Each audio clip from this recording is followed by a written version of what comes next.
Vamos com a nossa primeira entrevista. A gente vai falar sobre o INSS, que vai voltar a exigir que aposentados e pensionistas forneçam a prova de vida para não terem os benefícios bloqueados. De acordo com o INSS, 160 mil beneficiários deveriam ter feito a prova de vida até o dia 31 de maio. Sobre este assunto, a gente vai conversar agora com a Thaís Cremasco. A Thaís é advogada, trabalhista, pós-graduada em Direito do Trabalho e Previdenciário. Tudo bem, Thaís?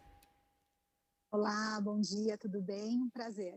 Thaís, como é que pode ser feita a prova de vida, né? Precisa ir ao banco, pode ser feito de forma virtual, como é que tá?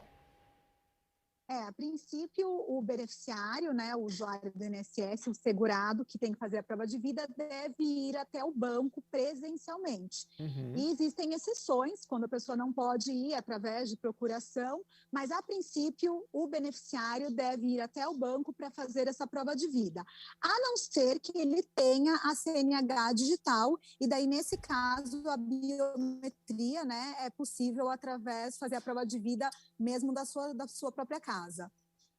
Agora, CNH digital, eu acredito que seja um número bem reduzido, inclusive se tratar de idoso, né? Essa é justamente a crítica, né? Nesse momento de pandemia, exigir que os idosos façam prova de vida é justamente isso que nós criticamos como operadores do direito. Nós sabemos que existe a possibilidade da CNH digital, mas sabemos que essa não é uma realidade para a maioria dos brasileiros e muito menos para os segurados do INSS. Uhum. Pois é, são dificuldades de todos os lados. Você sabe que eu já vi, por exemplo, falar que o Brasil criou uma burocracia digital, porque em vez da gente ter um documento com tudo, a gente tem a CNH digital, aí tem o CPF digital, enfim, né? Mas é isso. O que acontece que quem não fizer esse procedimento? Então, é muito importante que todos façam o procedimento, uma vez que, com a ausência desse procedimento, o benefício será cortado.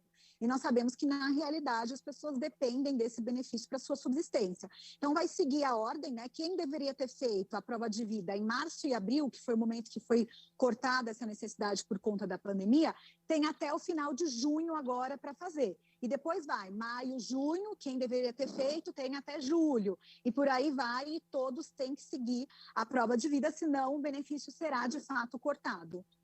Geralmente tem nas notícias, mas tem algum site específico que a pessoa que tem dúvida pode ir lá ver o calendáriozinho? Sim, no meu INSS, no site do INSS tem todos esses prazos, são meses subsequentes, né, que começam agora do final de junho, como eu falei, março, abril e por aí segue, mas tudo isso também está no site do INSS. Uhum. É, Agora, uma questão aqui interessante sobre fazer prova de vida com procuração e se ela é paga. É super interessante porque nós sabemos que muitos segurados não podem ir até o banco e assim pedem uma procuração. Então, a gente tem que prestar muito atenção. A procuração não pode ser cobrada. Então, Uhum. quem vai no cartório pede uma procuração, uma vez que aquela pessoa não pode ir até o INSS, essa procuração não pode ser cobrada, ela é gratuita. Acontece que tem pessoas que não podem se locomover por motivos de saúde. Então, a É. pessoa tem que pedir para que o cartório vá até a residência do segurado. E aí o cartório vai cobrar. Só que a pessoa que vai até o cartório e pede a procuração para esse fim específico, explica que é para isso, não pode ter nenhum valor cobrado. Você está falando, eu lembrei de mais uma agravante. O idoso que de repente não consegue assinar, e não são poucos, né? A pessoa tem dificuldade às vezes na mão. Sim, E aí? sim, eu vou falar sobre os idosos acima de 80 anos ou Certo. que estejam acamados, eles têm o direito de exigir que o INSS, alguém do INSS, vá até a sua residência para fazer a prova de vida. Então, atenção, todos os idosos acima de 80 anos e que estão acamados devem ligar no 135 e pedir para que alguém do INSS até a sua residência para assim fazer a prova de vida. Esse é um direito do segurado. Olha, interessante saber disso daí. E se não for, se por algum motivo houver um corte, pode procurar, criar a Defensoria Pública ou advogados para você fazer valer o seu direito, né? Bom, Sim, com certeza. Fazer essa prova, desculpa, Germinas, pois não. de te interromper, fazer a prova de que ligou no 135, solicitou essa visita e é que a Uhum. pessoa não foi. Daí o segurado não corre o risco de ter o seu benefício cortado. Falando em benefício, a gente está falando quando é prova de vida, é para todo mundo, é só para o idoso? Quem é que tipo de Não, benefício? É pensão, enfim. tem inúmeros benefícios que têm a necessidade da prova de vida. Não é só por aposentadoria, não é só pensão, tem as pensões, tem pensão por doença, pensão por morte, são várias pensões que têm a prova de vida e essa pessoa tem que anualmente fazer essa prova. Uhum. Aquele BPC também, que é o benefício de prestação continuada, que não é uma aposentadoria, né? Mas são pessoas que têm mais de 65 anos e recebem, salvo engano, um salário mínimo. Também tem que fazer prova de vida? Isso, para os BPC também tem que fazer prova de vida e Uhum. outros benefícios, como, por exemplo, auxílio doença, auxílio acidente, são inúmeros benefícios que têm a necessidade da prova de vida. E se a pessoa estiver num hospital, como é que faz? No hospital, acredito que por estar acamado, pegaria então uma certidão Uhum. comprovando a situação, ligaria no 135 e se beneficiaria dessa vantagem que eu disse de um agente do INSS ir até o hospital.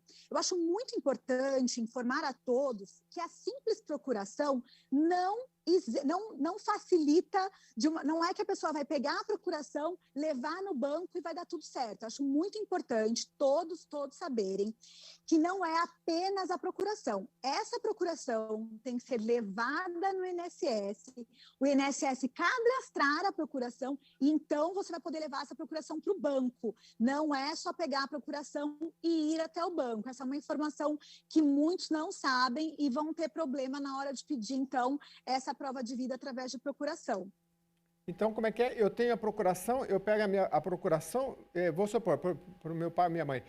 Eu vou até o banco com a procuração. Preciso de mais alguma coisa para fazer a prova de vida? Precisa. Depois que você pega a procuração, você cadastra essa procuração no INSS Ah, e depois de cadastrada você pode ir ao banco, tá? Não é para ir direto com a procuração, porque isso também a pessoa não vai conseguir fazer a prova de vida por procuração sem o cadastro anterior no INSS, que pode ser feito pelo INSS digital, mas cai naquele ciclo que a gente falou. Muitas pessoas ainda não estão habituadas e não têm o costume de usar as ferramentas digitais, né? muito bem. A gente está conversando aqui com a Thaís Cremasco, ela é advogada trabalhista e é pós-graduada em Direito do Trabalho e também Previdenciário, né? E se a senhora quiser complementar, tem o calendário aqui, olha, por exemplo, fevereiro de 2020, prova de vida em maio de 2021. Na verdade, já passou. Março e abril de 2020, prova de vida em junho de 2021. Tem tudo isso lá no INSS. Ô, Thaís, você falou do INSS digital, você sabe que eu sempre, quando eu ligo, por exemplo, no plano de saúde, eu brigo com o pessoal e falo, escuta, vocês botam uma letra tão clarinha, tão pequenininha, a gente não enxerga, né? Quando fala de INSS digital, o idoso também, ele não tem dificuldade, está sendo muito utilizado, porque tem muitos serviços que você pode fazer pelo aplicativo, né? Mas eu não sei se o idoso, ele consegue enxergar, olhar, fazer passo a passo, enfim, né? A verdade é que não. O que nós percebemos no dia a dia da advocacia é que os idosos contratam advogados, passam as senhas para o advogado conseguir entrar no INSS e fazer a solicitação. Uhum. Infelizmente, não é, muito embora para nós mais jovens seja uma ferramenta possível e até de fácil utilização, para um idoso e para uma pessoa que não tem um letramento digital, obviamente a pessoa não consegue fazer sozinha, infelizmente. E é por isso que existe uma crítica contundente para a necessidade de fazer esse tipo de procedimento em meio a uma pandemia. Todos os procedimentos de prova de vida e perícias do INSS até então estavam sendo diretos, concedidos diretamente. Então, regredir numa fase onde a pandemia ainda é preocupante, fazendo com que os idosos e pessoas com comorbidades se desloquem até o INSS, é um verdadeiro absurdo. Pois é, as pessoas tem muitos idosos que têm que andar de ônibus, né? E aí o ônibus é complicado, porque o ônibus, quer queira ou não, você está de máscara, usou gel, mas é uma aglomeração, né? Porque você não tem um distanciamento mínimo, né? Quando o ônibus está lotado, é complicado, né? Então, embora boa parte dos idosos já tenham sido vacinados. Bom, a gente tratou dessa questão toda, mas eu ainda tenho um tempinho. Eu queria que você falasse um pouco do INSS digital. Tem alguns, como utilidade pública, tem serviços que as pessoas podem se valer agora durante a pandemia. De repente o idoso não pode, mas ele pede para o filho, enfim, o que tem sido mais recorrente aí no INSS digital? Porque são tantos serviços que a população às vezes nem sabe o que pode pedir, né? Sim, o INSS Digital é uma ferramenta muito boa. Nós, enquanto operadores de direito, percebemos que, de fato, tem uma função importante. Vou dar um exemplo da que eu acho que é a mais usada. Todo trabalhador que sofre algum acidente de trabalho, ele tem direito a receber um benefício, ter o afastamento enquanto ele estiver se tratando de uma doença.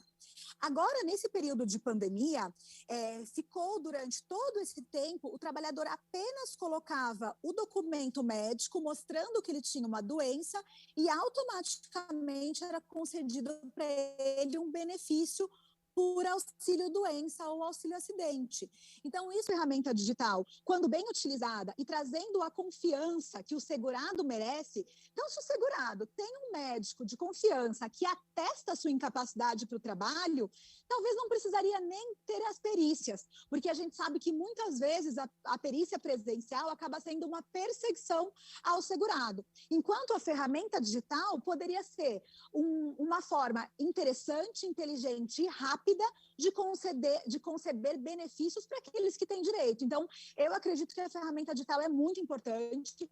Se nós tivéssemos, como você falou, não uma burocracia digital, mas se as ferramentas fossem todas interligadas, eu juntei um atestado médico, o próprio sistema veria se aquele atestado tem veracidade, é assinado por um médico habilitado com CRM, e assim já teria dado benefício ao segurado, economizando tempo, né, dinheiro não só do INSS, mas também do segurado, e trazendo um melhor atendimento a todos que precisam dessa ferramenta. Thaís, queria agradecer muito a doutora Thaís Cremasco, advogada trabalhista e também previdenciária, aqui no Jornal da Rede Alessio, e falando aí sobre a prova de vida e muito importante esse trabalho aí de utilidade pública que a senhora nos colabora. Muito obrigado, viu? Eu que agradeço, foi um prazer. É importante, questão da prova de vida vai ter que fazer, né? Então tem todas essas ressalvas que a doutora colocou aí, fique bem atento, entra lá no site do INSS, é facinho para você ter mais informações.